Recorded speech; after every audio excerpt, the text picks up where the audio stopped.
Hi, I'm Brian Mullin, and this is Balls Out Physics, Episode 3, Centripetal Force, Gravity, and the Sun. Now before you watch this episode, if you haven't watched Episode 2, please go back and watch that, because this episode is really a continuation of that episode, where we talked about the bread and butter physics equation, F equals ma, and the equation for gravity, over here, Fg equals the gravitational constant, which the episode was titled, times one mass times another mass divided by the distance between them squared. Now in that episode, I focused on the fact that the gravitational constant may have been calculated by estimating Earth instead of through experimentation, as we've been told. There's really not a whole lot of evidence showing that these experiments have worked. We're told that they worked. We're showed, there's articles out there showing pictures of modern day torsion balance experiments that say that they work, but a lot of people out there say they don't work. And I've never seen any replica of the original torsion balance experiment that Cavendish did, or Henry Cavendish did in 1798, which I'd really like to see, because that's really where it all started. But anyway, even if they did determine this constant through experimentation, it doesn't really matter, because of what I'm about to cover, in my opinion at least. So, diving in, this episode is really about the relationship between centripetal force and gravity, or setting them equal to each other, because the gravitational force that's supposed to hold our Earth to the Sun and make it orbit the Sun is really a centripetal force, and this is the theory. Okay, so what a centripetal force really is a force directed towards the center of a circle. So a ball on a string is the best way to give an example of this. You have a ball or a mass, a little foam spherical Earth here, and a string representing the force pulling it towards the center, which in this case would be my hand, where you could say that was the Sun. So you spin this around.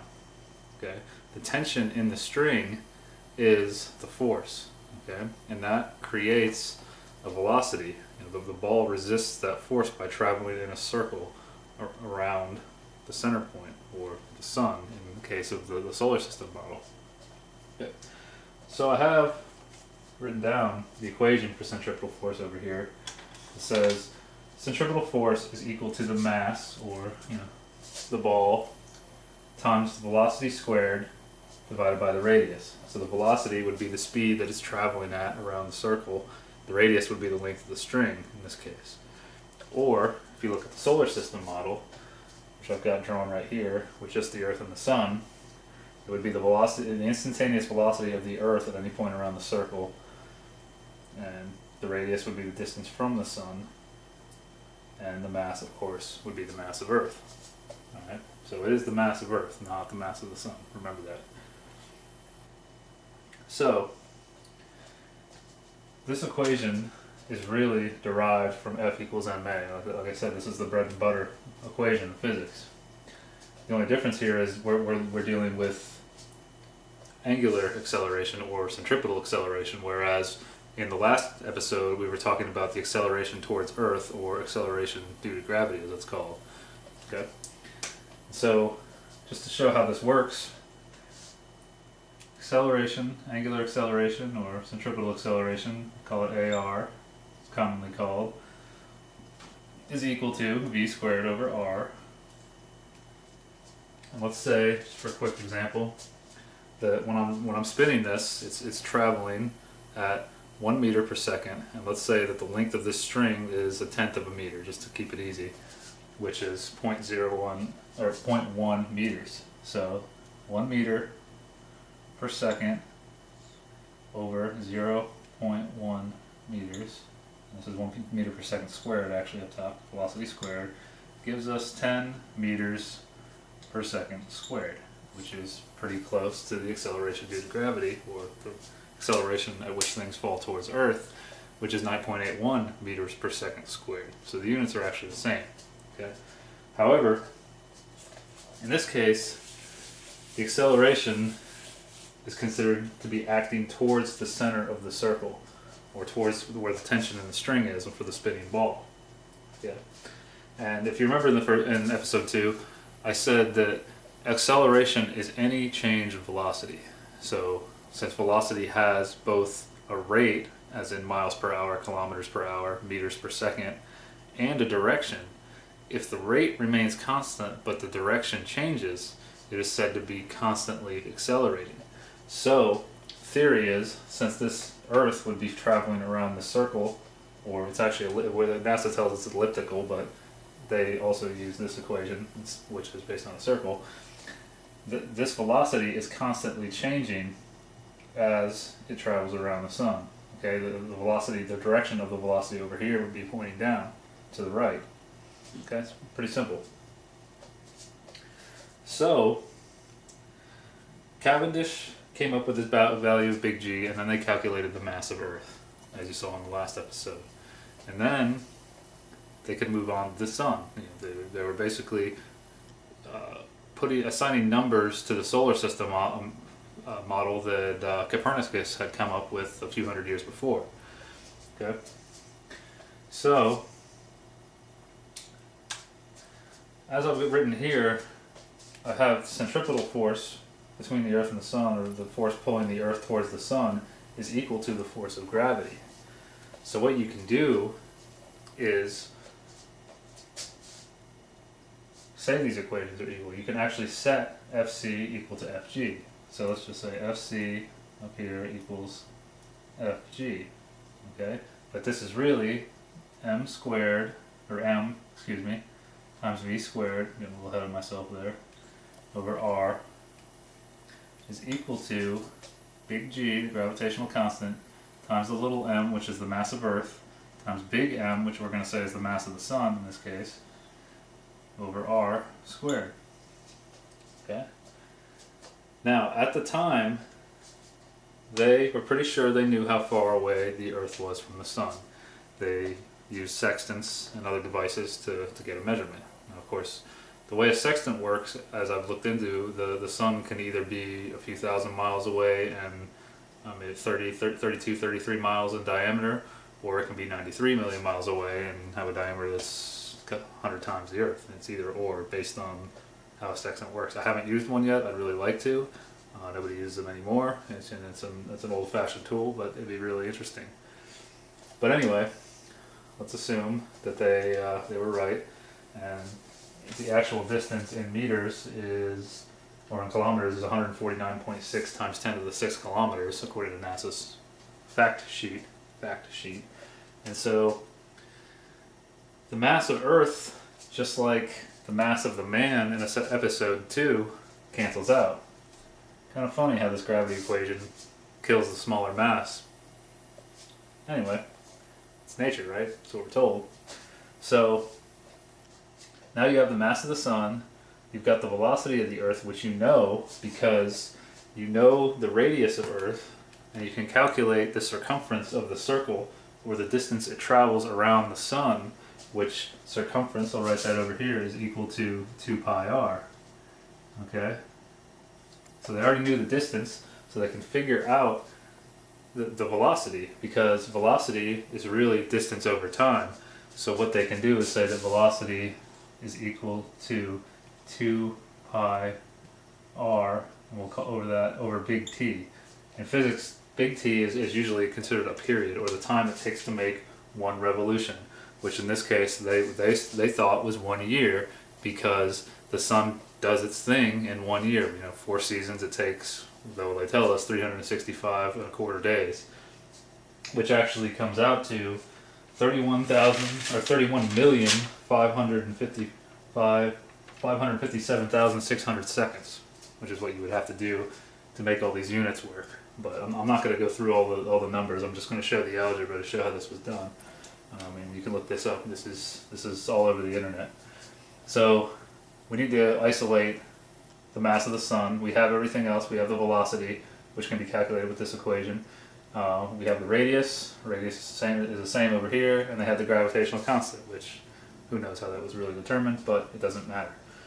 Okay, so showing some simple algebra here, you could say multiply this side times r squared over g,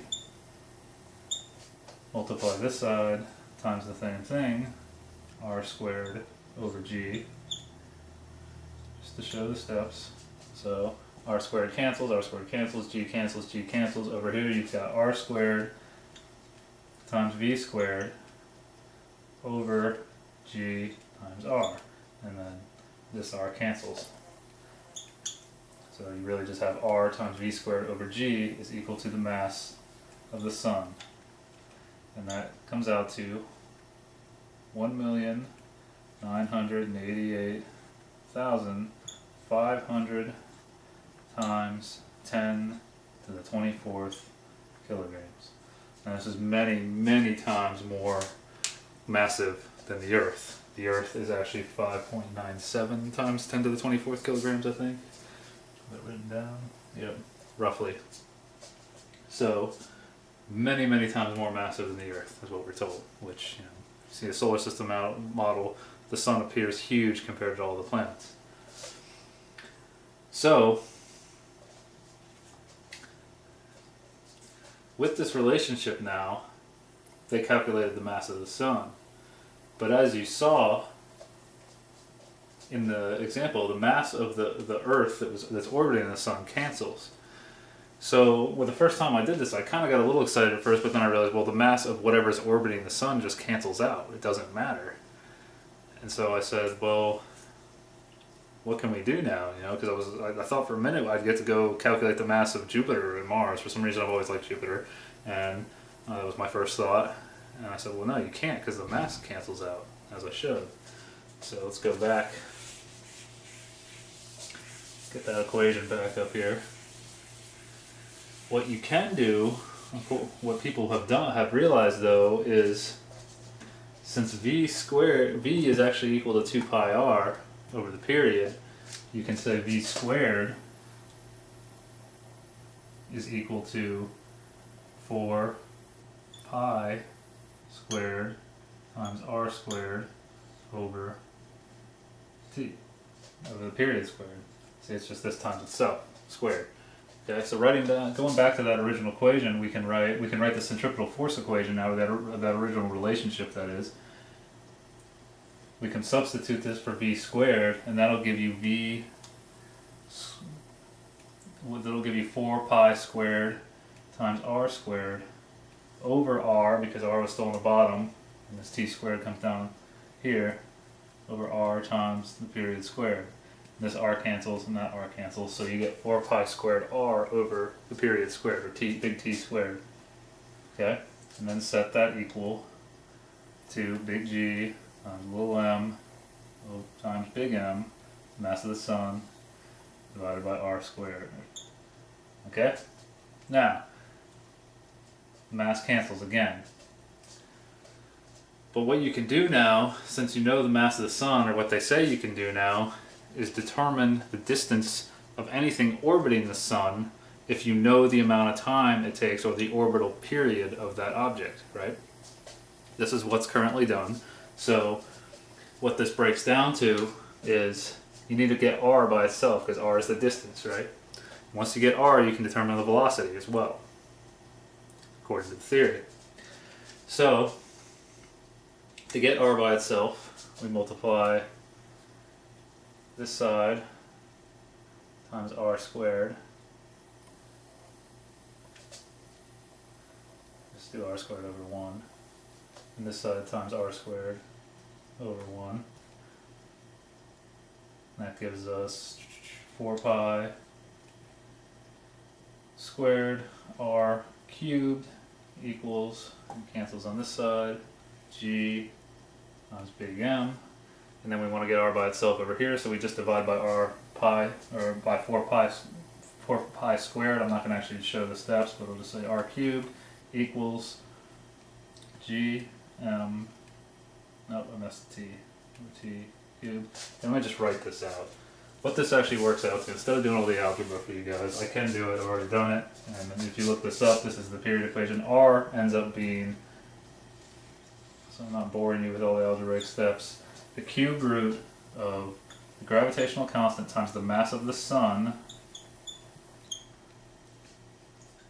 times the period squared over 4 pi squared. Okay, that's what this breaks down to. You can solve for r.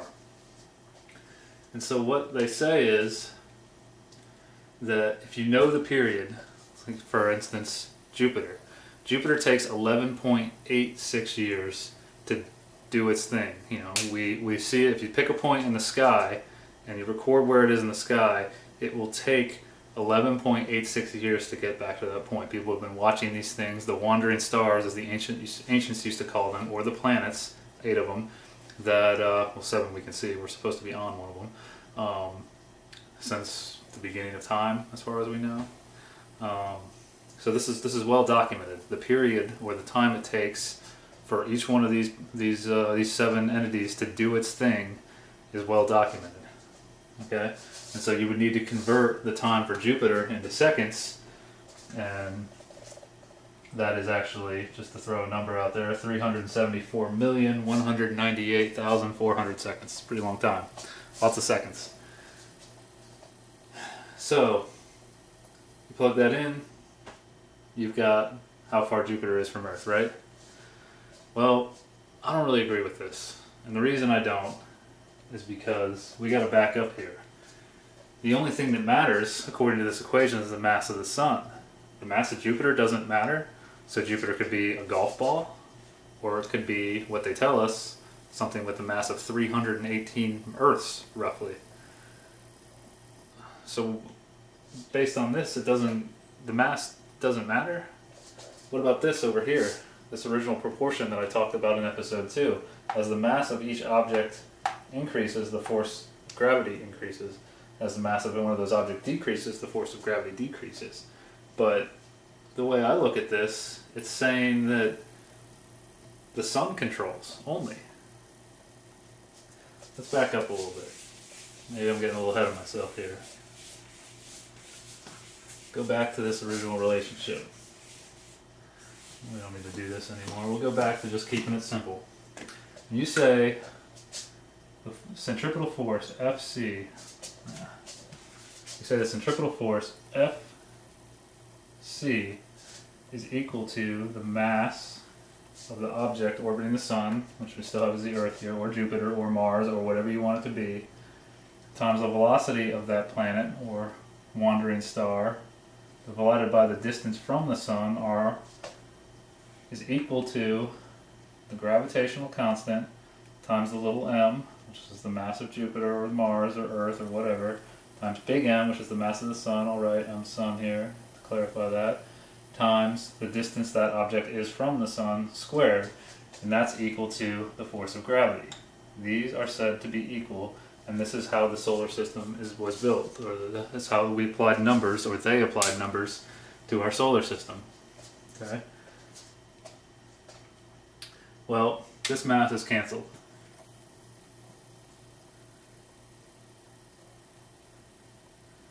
So now, if you just cover this side and look over here, this is no longer a force. You need this mass to have a force, right? Just like you need a force down here. Or if you cover this side, this is no longer a force because the gravitational constant needs the units of mass, in this case kilograms squared. So this is no longer a force. So if you cancel out these little masses, you cancel out the force. You can't have your cake and eat it too, so to say. This defies logic, in my opinion.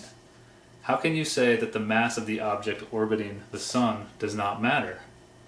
It does, because that's what creates the force. This says that the force goes away, so then what happens? This doesn't make sense. But if you go back to that equation that I showed, and you say R equals the cube root of G, which you can solve from this, just to show this again, times the mass of the sun, times the period of the object orbiting the sun, how long it takes to go around one time, divided by 4 pi squared. If you take the period of any of the planets, I did all the planets, even Earth, or the wandering stars, and you plug this time in, you get the exact radius, roughly the exact radius that NASA has on their fact sheet from every one of the planets, their fact sheet. So, you know, I've looked into this for a while and I've been aware of how masses are calculated. So you say, how do you figure out the mass of the object that's orbiting the sun then? Because this says that the sun wins. The mass doesn't matter. I don't know. Well, what they say is they observe the object. They observe Jupiter, for example, and they observe the moons that they tell us are orbiting Jupiter. And they can tell by the tug and the pull back and forth, say like, I don't know, let's say that this is Jupiter and this is a moon, and they can see the little wobble it gets from the moon going around it, the wobble effect on the planet, that they can estimate the mass. Okay, and maybe they compare it to what they think is the relationship between the sun and the earth. But it's all from observation. It's kind of guessing, I think. Lots of guessing. When I took astronomy, I was kind of blown away by this, especially because NASA tells us that these are facts. But it doesn't matter if their estimation's wrong according to this equation, because mass doesn't matter, right? But it does matter. This equation right here, this gravity equation, causes these two forces to cancel out. Just like in episode 2, when you set this equation equal to the weight equation, the smaller mass is eliminated. This is... how have we gotten this far? Is what I'm asking. I mean, this is my opinion, but I don't understand how the smaller mass cannot matter. And both equations depend on that smaller mass.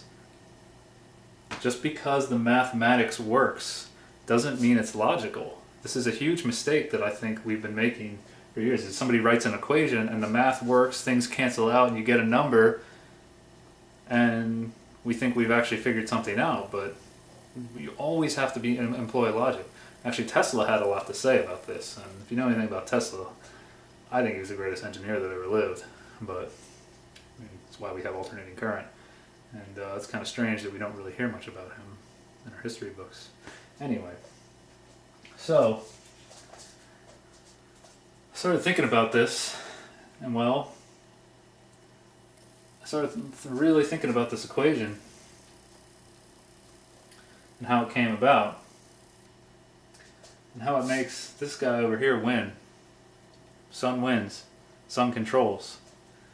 And I started thinking about who came up with the solar system model. And that was a man named Copernicus. You can look this up. Copernicus was the first person to propose the solar system model. And well, Copernicus was a pagan. Pagans worship the sun. Interesting. Copernicus proposed the solar system model to the Church of England in the early 1500s, maybe 1513, 1514, somewhere around there. I might be wrong on that, but early 1500s. He proposes this model to the Church of England. You can look all of this up. And Church of England says, yeah, that sounds great. We're just gonna get rid of 1500 years of Christian belief or Catholic belief, I guess, if you want to call it that, and we're just going to adopt this model. Because the Bible actually says the earth is flat and it doesn't rotate, and it says that everything goes around us. Now, some Christians have argued that, but my Bible, I was raised Catholic. I don't really consider myself anything. I consider myself my own religion, the 1 in 7 billion religion. It's a separate issue. But turn to page 5 in Genesis, and we've got this.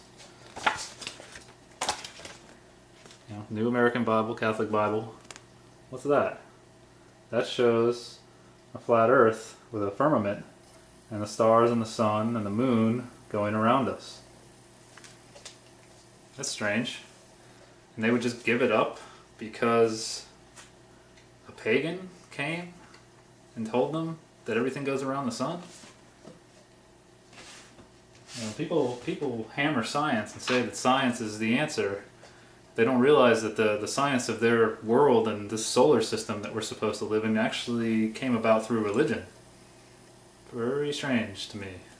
I'm really starting to doubt things. What's actually funny is in November of last year, I was joking, around November of last year, I was joking with my roommate about the Bible and saying, I don't really believe this, because I opened this page and said, look at this flat earth thing. I mean, this is ridiculous. I was drinking beers with him, we were laughing about it. I mean, talk about putting your foot in your mouth. So, something to really think about.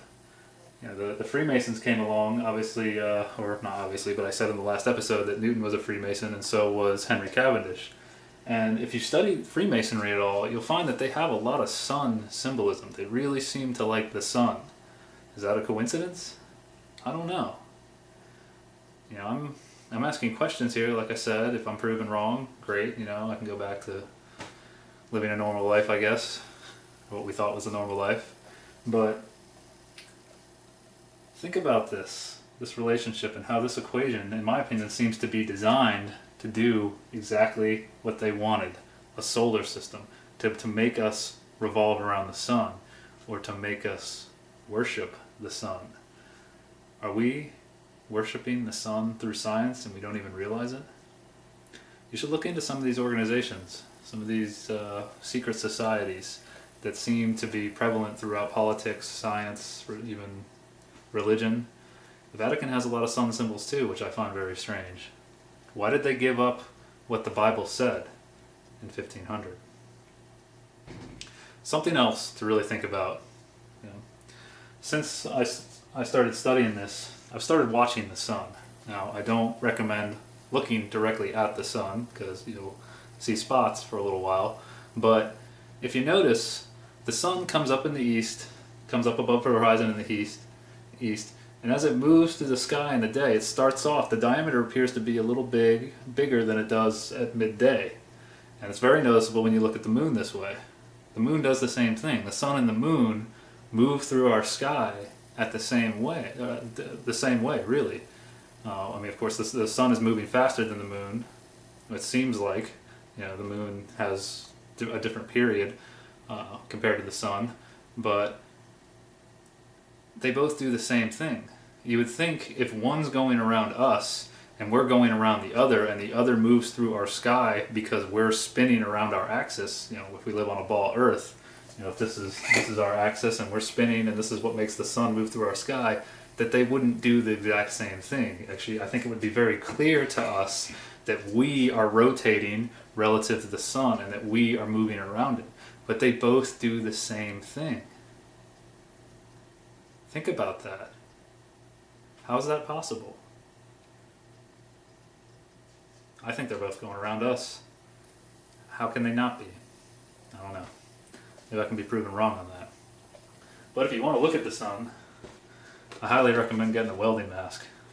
It's really cool to look at the sun through one of these because it looks green and you can actually see that it's about the same diameter as the moon. It looks identical to the moon when you look through it through one of these. So, asking questions again, but pay attention to the sun and watch the moon and ask yourself, what do you think? Are we going around the sun, or is it going around us, just like the moon? I don't know. But I'm going to keep watching it, because it's interesting. And I really want to know what my world is. We all need to work together and figure this out. So until next time, we'll be talking about a thermosphere, and maybe something else in episode 4. See you then. Peace.